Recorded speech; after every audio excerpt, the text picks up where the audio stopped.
What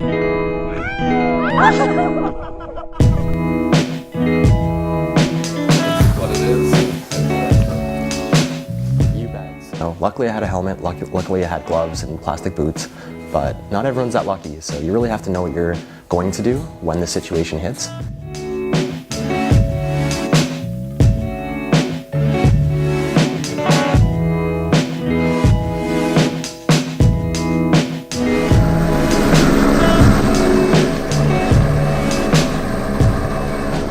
If you're going to be going outside of the controlled terrain of one of our local mountains, then you need to have avalanche safety equipment with you. And that really comes down to a transceiver, a probe, and a shovel.